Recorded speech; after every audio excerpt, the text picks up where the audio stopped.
Halo guys, oke, gue mau perkenalkan diri gue terlebih dahulu ya. Oke, nama gue adalah Rizky. Jadi, video ini adalah video pertama gue di channel YouTube gue, teman-teman. Nah, di sini channel gue adalah channel dimana gue mengungkap sebuah fakta, teori, dan suatu cerita tentang horor. Jadi, di sini gue mau bacain artikel buat kalian semua yang siap dengerin cerita-cerita horor dari gue. Tentunya bakal menarik dong. Oke, langsung aja, let's go. Oke guys, tempat-tempat horor. Dikutip dari beberapa artikel yang gue baca, ada beberapa tempat horor yang menyeramkan di seluruh dunia tentunya. Nah, dari beberapa tempat ini, pastinya sudah ada yang kita tahu dong. Contoh cerita atau tempat horor yang seolah-olah menjadi daya tarik sendiri bagi kita. Walaupun membuat merinding, karena keseramannya cerita atau tempatnya, namun tidak ada habisnya jika kita menelusurinya. Apalagi terutama di Indonesia tepatnya, di mana masyarakatnya sangat kental dengan hal-hal supernatural yang terkadang tidak bisa dipikir dengan akal sehat ya.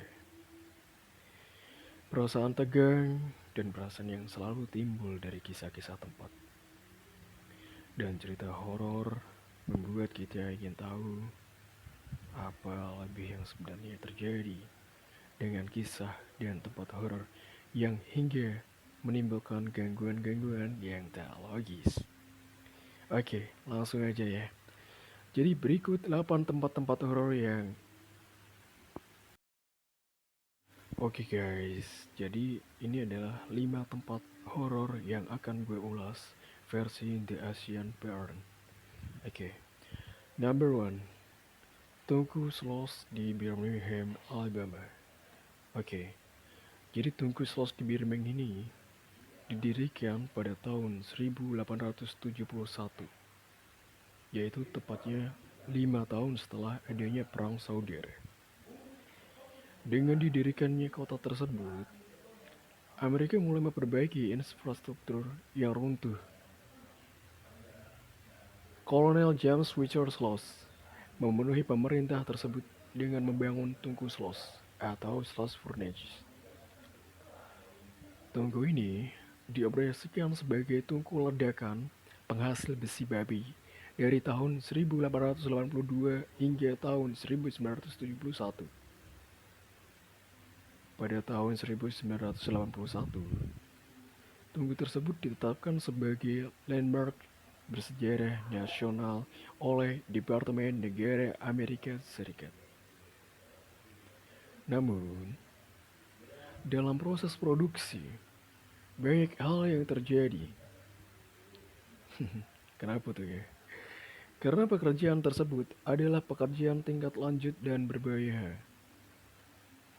Jadi ngeri gue. Banyak pekerja yang terbakar di tungku tersebut dan tewas. Kondisi kian memburuk di awal tahun 1900-an. Setelah seorang mandor yang dikenal kejam bernama James Lake Wimbrous mengambil pekerjaan di Sloss yang mempunyai risiko berbahaya. Tinggi bahaya dikarenakan James ingin meningkatkan produksi. Akibatnya, hal tersebut banyak karyawannya yang meninggal di tempat secara tragis. 50 karyawan banyak terlibat dalam kecelakaan mengerikan tersebut. Dan tentunya banyak karyawan merasa geram dengan mandor yang kejam seperti itu. Kalau gue juga gak mau sih ya. Oke, lanjut. Sehingga karyawan mencoba membalas dendam dengan melempar James Lake Wimbrous ke dalam tungku pada tahun 1906. Setelah kejadian menakutkan tersebut, banyak kejadian-kejadian supernatural yang terjadi. Di antaranya adalah Anda akan mendengar suara teriakan James yang mendengar karyawan yang pada saat itu menyuruh dia untuk kembali kerja dan suara-suara aneh dari benda-benda yang berbunyi di tempat itu. Agak ngeri ya ternyata ya. Oke. Dan nggak bisa gue bayangin juga dong, ya kan? Kalau kita di situ atau di lokasi tersebut, ya kan? Tiba-tiba ada suara yang kayak gitu. Pasti tentunya kita bakal rasain hal yang sama. Atau bisa dibilang kalian, gue, kita bakal ngerasa agak, oh gue takut nih. Gitu gak sih? Oke lanjut. Di sebuah pabrik kosong yang banyak orang bilang tempat itu adalah tempat angker dan banyak kejadian-kejadian serem yang bikin bulu kuduk merinding. Kalau gue di situ ya tetep sih gue bakal takut, ya kan? First time ya gue ngerasain bakal canggung dan bakal teriak mungkin ya sekencang mungkin, tapi nggak sekencang cewek kalau teriak ya, bener gak sih? Oke, nah lanjut next ke lokasi selanjutnya, oke? Atau pengertian selanjutnya. Dua, Gedung Dakota di New York, di United States ya. Gedung Dakota dibangun sekitar tahun 1880 hingga 1884 yang terletak di Manhattan, New York Timur. Dibangun dengan gaya arsitek gaya Renaissance. Sebagai arsiteknya adalah Henry Hodenberg. Beberapa selebriti pernah tinggal di apartemen Dakota. Di antaranya adalah Charles Henry Ford, Jason Roberts, Mia Farrow, dan masih banyak lagi tentunya. Oke, di sini agak bising gitu ya guys ya. Tolong maklumin ya. Gue nggak di sini sendiri soalnya. Oke, lanjut ya. Cukup terkenal sepertinya ya guys ya, Dakota ini. Ditambah letaknya yang menghadap Central Park dan kota Manhattan yang memiliki kemajuan yang pesat. Pada tahun 1973, John Lennon dan Yoko Ono juga menempati salah satu kamar di apartemen tersebut. That's amazing ya guys. Karena hanya orang-orang tajir ya aja yang bisa masuk di sana. Karena harganya mahal ya. Oke. Dan kamar di gedung apartemen Dakota tersebut adalah tempat yang cukup menarik ya. Namun sayangnya, di tahun 1990, John dibunuh tepat di luar gedung Dakota. Sebelum John meninggal, dia sempat mengatakan bahwa dia melihat hantu wanita yang menangis. Yang berkeliaran di aula gedung. Dan yang membuat makin serem adalah kematian John. Yuko yang masih berada di sana melihat hantu John yang duduk di sebelah pianonya dan memberitahu Yuko sesuatu. John berkata, "Jangan takut, aku masih bersamamu." Teriak Yuko, "Ah!" Itu sih serem banget ya. Bisa kaku ke kaki gue kalau gue lihat ya hal yang semacam itu ya. Kalian bisa ngebayangin gak sih? Oke. Ya tentunya kalian membayangkan aja pasti udah agak serem ya. Apalagi dia duduk di dekat piano. Oke. Nah itu adalah salah satu pengertian dari tempat gedung Dakota di New York. Lanjut ke lokasi tiga, yaitu adalah Bell Witch Cave. Wah, gua nih ya. Oke, dari namanya aja udah jelas bikin serem ya. Bell Witch dimana menyimpan kisah nyata dari seseorang pria bernama John Bell. John Bell adalah orang dari keluarga ke sebuah daerah di salah satu tempat Tennessee bernama Red River atau sekarang orang menyebutnya Adiam Tennessee. Saat John dan keluarga pindah ke tempat itu, banyak kejadian-kejadian aneh yang dialami John dan keluarga. Yang pertama mulai dari anjingnya yang sering menggonggong, bunyi rantai yang ditarik, sampai mendengar bisikan seorang wanita. Banyak orang bilang bahwa perempuan itu adalah hantu dari tetangga keluarga Bell. yang awalnya berselisih soal tanah sebelum meninggal. Hantu perempuan itu telah bersumpah dan membalas dendam kepada keluarga Bell. Belakangan ini, John dikabarkan meninggal dunia karena keracunan dan orang-orang yang meyakini bahwa itu adalah perbuatan hantu perempuan yang dikenal sebagai sebutan Bell Witch.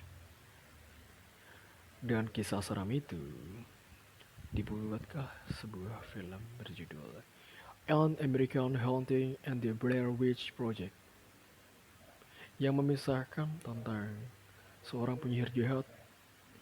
Kayaknya di Indonesia sendiri ya, gak pernah denger ya. Ada penyihir paling juga dukun, setahu gue, atau sejenisnya ya, atau Gus Samsudin gitu ya. Oke, yang menggunakan mantra untuk melakukan kejahatan atau sesuatu ya, kayak pelet gitu ya kalau di Indonesia ya. Ya pengertiannya cuma itu. Kita lanjut lagi, oke. Number 4, Hotel Grace Grand di Arkansas, oke. Yang tadinya sebuah hotel yang damai dan tentram. Tiba-tiba ada seseorang yang mengaku dokter kanker bernama Norman Baker. Mengubah hotel tersebut menjadi sebuah rumah sakit kanker, diberi nama Rumah Sakit Kanker Baker.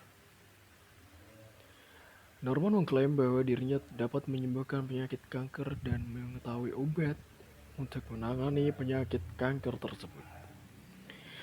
Jadi kita tahu ya guys ya, penderita kanker sekian persennya jika tidak ditangani dari awal, pasti akan sulit untuk disembuhkan. Bener gak sih? Bahkan sampai saat ini belum ada orang yang pasti untuk memusnahkan penyakit tersebut. Yang menjadikannya seram adalah setiap pasien yang meninggal yang ditangani akan dia kuburkan di ruang bawah tanah hotel yang berfungsi sebagai kamar mayat darurat sang dokter gitu. Namun, tindakannya tercium oleh polisi pada tahun 1940. Dokter gadungan itu ditangkap. Tapi dari situlah awal kengeriannya. Banyak yang percaya pada bahwa hantu-hantu dari pasien yang meninggal itu bergentayangan. Banyak pengunjung hotel juga yang sering mendengar atau melihat gerakan di ruang bawah tanah hotel. Jadi ngeri ya guys ya. Kalau disuruh nginep di hotel yang begituan, mending ya gue sih up sih. Iya gak sih? Daripada tiap malam gue gak bisa tidur karena hal-hal yang bikin gue merinding. Apalagi kalau lu sampai ketemu langsung sama tuh hantu atau mantap pasien di sana. Kan bikin parno jadinya. Iya gak? Oke, jadi tempat selanjutnya terakhir ya. Jembatan hantu Bellamy di Florida, Amerika Serikat lagi ya guys ya. Oke, keseraman mulai terjadi di tempat itu di mana ada seorang wanita bernama Elizabeth Jane Crom Bellamy yang dinikahi oleh Dr. Samuel C. Bellamy yang berpangkat sebagai politisi lokal pada tahun 1830-an. Wah, bagus ya. Secara tidak sengaja, pakaiannya terbakar di malam pernikahan mereka. Kejadian ini membuat tubuh Jan terbakar. Awalnya, dia bisa bertahan hidup. Namun, naas. Pada akhirnya dia meninggal dunia. Lalu jenazah Jan dikebumikan di sepanjang tepi sungai Cipolla. Dan dari sinilah konon orang-orang dapat melihat hantu pengantin baru yang berpakaian putih dan berjalan-jalan di tepi sungai. Waduh, ngeri juga ya. Banyak versi yang dikatakan dari mulai melihat pengantin terbakar dan mencoba berjalan melalui rawa atau menyelam ke sungai, seolah dia tuh memadamkan api. Oke, dan versi hantu tersebut, dia mempunyai wajah yang seram, muram, dan sedih. yang selalu berjalan di sepanjang sisi sungai. Hal ini dikarenakan cinta Elizabeth kepada suaminya yang begitu kuat, sehingga dia menjadi hantu yang bergentayangan. Jadi ingat kisah Titanic ya, di mana sang pria mati tenggelam dan kedinginan di laut Atlantis. Karena cintanya yang begitu dalam kepada sang pacar. Jadi sedih ya guys ya ceritanya. Tapi sedihan gue sih karena gue gak punya pacar. Oke ya guys ya, kita lanjut lagi. Yang seharusnya menjadi malam bahagia menjadi awalan hari untuk bersama sehidup semati. Dan mereka bahagia dengan anak-anak mereka kelak. Maka justru sebaliknya. Sebuah kejadian yang miris dan gak akan bisa terlupakan. Itu bisa terjadi untuk kita semua. Oke, jadi cukup sekian cerita gue dulu ya guys ya. Dan thank you udah lihat dan dengar video gue dari awal hingga akhir. Oke, sekian dulu cerita horor-horor gue. Dan gue bakal ceritain cerita-cerita horor lainnya di next video gue nanti ya, dengan kengerian dan keseruan yang berbeda. Dan jangan lupa guys, dukung video gue dan gue biar gue makin terkenal dan bisa selalu nge-share video ke kalian semua. Oke, thank you buat kalian semuanya. See you next time. Bye bye.